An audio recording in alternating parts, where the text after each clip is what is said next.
Hey guys, welcome back to my channel, and if you're new here, hello and welcome. My name is Tilly, I'm a 23-year-old adult and I'm obsessed with YA literature. As there has been a few more of you watching these videos lately, I thought it was about time I gave you guys a bookshelf tour. So since I am still living at home with my parents, being a 2020 graduate is not the one. All I have is this tiny bookshelf behind me, which you probably recognise from my other videos as well. And as you can imagine, this definitely is not enough space for all my books, so I've kind of spilled the rest of them in various places around my room as well. But don't worry, I will be making sure to include those in the video as well. This is going to be an all intensive purposes tour, do not worry. So as you guys already know, or if you're new here, as you can probably guess by the name of my channel, young adult fiction is my favourite literary genre, and boy do I have a lot of YA on these shelves. However, I have also got lots of other books that do fall outside this genre, and I cannot wait to show you those as well. Namely non-fiction books like feminist theory and autobiographies, books from my time studying English literature at university, and also books from my time at a high school in England as well, books in different languages, particularly in Spanish, and of course any special editions or notable copies of books that I feel kind of smug to have on my own bookshelves. Okay, so I thought I would first do a quick visual tour of my current setup. I'll talk about some of these books in more detail in a moment, so don't worry if you miss any of them right now. So I like to think my top shelf is like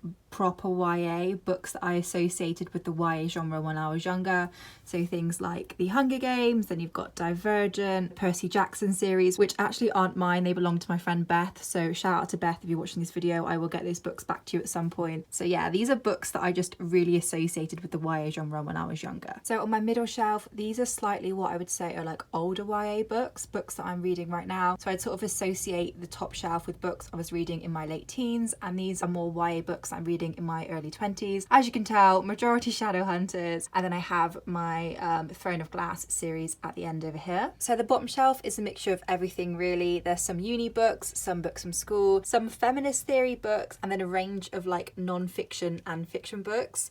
The bottom shelf is definitely the most eclectic for sure. So up here on the top of my chest of drawers are just some like overflow books. They are also mainly academic. There's also some like loose notepads there, and there's some feminist theory books over there. I will talk about these a bit later. So this is like the start of my overflow just on my chest of drawers. Then over here is the last of my overflow just on this like floating shelf that I own. There's nothing that joins these books. Sorry, let me just move these glasses. The only thing that joins them is they all had black and white covers, so I thought they were like really aesthetic, and that's why they are there on my floating shelves. Just put these glasses back. Oh, that was some sweets from my best friends that got married last year that I have decided to keep and not consume, even though it pains me not to consume them. Okay, so I'm going to start with some of the oldest books on my shelves, which are of course the Harry Potter series. So I was thinking about whether or not I wanted to talk about this series in my video, because I do not want to give She Who Shall Not Be Named any airtime or space on my channel. However, these books were such a big part of my childhood growing up in the UK. They are the reason I got into reading in the first place, so I felt like I had to address them in some way, shape or form. However, I am aware that there are many readers who feel triggered by these books, so please, if you feel at all uncomfortable with me discussing these books, I've put a timestamp at the top of this video so you can skip to the next part when this discussion is over. Like I said, Harry Potter was such an integral part of my childhood growing up, and these are actually the same copies that I read all those years ago when I was like 9, 10, 11 years old. I've kept these a long time. So I remember I got given these first 5 in a box set from my parents, and these are so old the box set only had 1 to 5 at this point. And then I remember actually going to the supermarket with my cousin in Scotland to buy books 6 and 7. Rachel, if you're watching this, please say you remember this memory. So yeah, I've had these books for a while. They even have my old signature in that I had when I was younger. Like my signature has changed twice since then. That's how old these copies are of Harry Potter that I have. So moving down to this middle shelf, and as you saw, it is primarily the Shadowhunter Chronicles books here. At some point I do want to do a video dedicated to my Shadowhunter reading journey. So today I'm just going to show you some of my copies really briefly. So I think I have a copy of most of the books in the Shadowhunter Chronicles, including The Dark Artificers, The Infernal Devices, the first 2 books from the Eldest Curses series, and even the short story collections of The Bane Chronicles and Tales from the Shadowhunter Academy as well. One thing you should know about me is that I am not fussy about editions or having multiple copies of the same book. I try to buy all my books second hand or from charity shops, just so that I avoid filling Jeff Bezos's pockets pocket even more. In fact, I think only my eldest Curtis books and my Mortal Instruments collection, which I will go on to in a moment, are the only books I actually bought brand new. For me, it matters more about the story inside, and I actually love getting pre-owned books because I feel like that book has already been through a journey with someone, and now I get to add to that journey as well. For those of you with super keen eyes, you'll have seen that despite me doing a huge series analysing Chain of Gold and frequently mentioning just how much I love the Ghost of the Shadow Market short story collection, those books aren't actually on my shelves. If you've been watching my videos for a while, you'll have already met one of my best friends, Holly, and because we pretty much read the same stuff, we have like a shared bookshelf between us. So technically Holes is the one that actually owns Ghost of the Shadow Market and Chain of Gold. Speaking of Holly, she's also the one who got me my first ever copies of the Shadowhunter books. So when I first read the Mortal Instruments series when I was 15-16, I didn't actually own any of the books. I borrowed them from another friend at school, and I also went to my local library to take them out as a loan. Then for my 18th birthday, Holes actually got me the box set of the Mortal Instruments series to take to uni with me. You can see just how warm these copies are and how many times I've read them, but these books are so special to me because they are the first Shadowhunter books that I owned. I promise you, I don't mean to bend the spines, I just find myself reading the book like completely flat, and then I'm like, oh, I broke the spine of that one. Before we leave the middle shelf, I just want to quickly show you my copy of La Cadena de Oro, which is Chain of Gold, of course, in Spanish. So special shout out to Niloa and Alicia for sending me this all the way from Barcelona. Also, this first edition copy of City of Bones that I bought secondhand off Depop. This cover is literally super freaky, and I have no idea why Cassie decided that this was the cover she wanted to publish with first time. And yes, the book is super worn and super red, but as soon as I saw it, I knew that I had to have it. And I'm so happy to be the owner of this amazing copy. Okay, so moving down to the miscellaneous and eclectic bottom shelf of this bookshelf.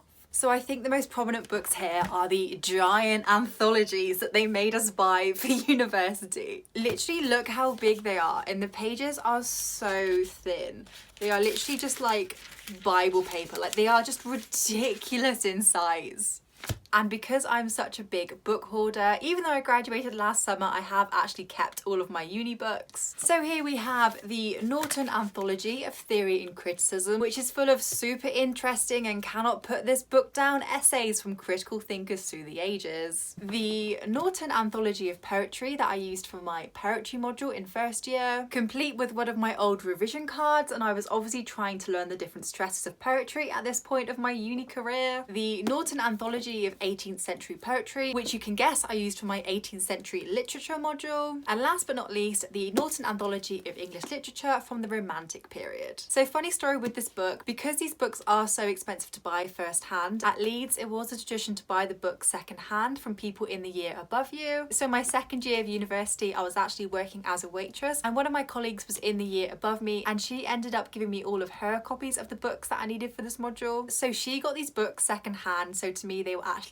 third hand. And one day I was sat studying in the library and I was just like flicking through this book, and I found this just in the bag, and I literally cannot tell you what this is, but I screamed and I sent it to her and I was like, did you draw this? And she's like, no. So it's just this like weird cartoon of what could be E.T. in the back of this book. Some other books that I studied during my time at university that I want to mention in this video are the books I studied for my South African contemporary literature module. This was by far my favourite module that I studied during my 4 years at Leeds University. So in this module we studied literature from post-apartheid South Africa, particularly literature that focused on the HIV/AIDS epidemic, the legal and prison system in the country, and being LGBT in South Africa. So books like Welcome to Our Hillbrow, which focuses on the devastating HIV/AIDS epidemic in post-apartheid Johannesburg. If you have recently watched It's a Sin, which I also highly recommend that you do, you should definitely read this book as well. And then also Collective Amnesia. So I spoke about this book in my BookTube newbie tag video, but this is a collection of poems about race, sexuality, and being a black queer woman in post-apartheid South Africa. These poems are just so beautifully written, and I just highly recommend it. I think every single person should read these poems. So as well as books from my time at university, I've also kept the books that I used to study for my A-levels at high school in England. Some of my particular favourites are The Bloody Chamber by Angela Carter, which is a collection of retold fairy tales with a feminist twist. So you can see how heavily annotated and well read this copy is. I used this book for so many of my exams, but I also gave it to one of my friends at uni to read for fun just a few years later, and she just loved it. This is such a good book. Similarly with my copy of Jane Eyre, you can see just how well read this book is. Not because I like classics, but because I had to study it for one of my exams. Some of my favourite annotations in this book are things like when I've just written girl power at the bottom, because obviously I read Jane Eyre from a feminist perspective first before I read it in any other approach. So in terms of classical literature, many of you know my love-hate relationship with the classics, namely that I hate reading classical books, but I absolutely love watching period dramas. That being said, I do have this super old copy of Emma by Jane Austen that I got when I was volunteering at a second-hand charity bookstore. It's just absolutely beautiful, and there are illustrations and images all the way through. Honestly, as soon as I saw this book in the shop, I knew I had to have it, and I knew that one day I would actually read Emma by Jane Austen. Also, this like oxblood red spine is just giving me life. I've also got a few books in Spanish on this shelf, namely La Sombra del Viento and El Gran Gatsby, which is obviously The Great Gatsby translated into Spanish. So starting with La Sombra del Viento, this is actually one of my favourite books ever. So I read the translated English version first, which is called The Shadow of the Wind, and it's basically a romance gothic crime thriller set in 1950s Barcelona, but half of it is also written in flashbacks to 1919 Barcelona. It's full of twists and turns, and if you have been to Barcelona before, I would highly recommend it because you can really visualize which parts of the city the action is taking place in. I just love it so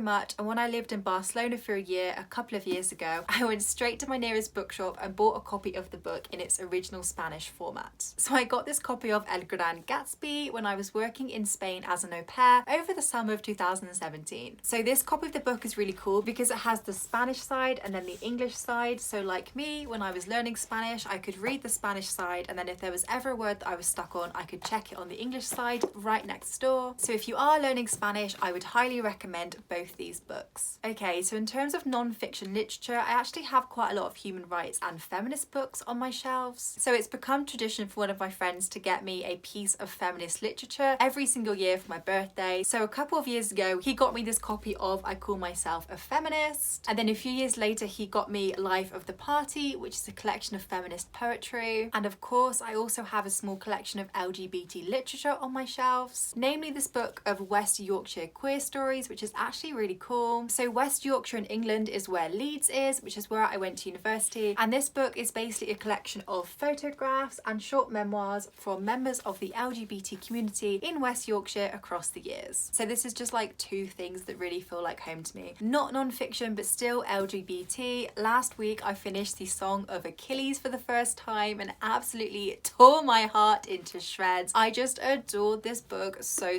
much. I actually think I might reread it again pretty quickly just because I loved it so much. So one of my New Year's resolutions is actually to read more LGBT literature. So please, if you have any LGBT lit recommendations, please leave them in the comments below. And in the meantime, I will be rereading the Song of Achilles and getting my heart broken again and again.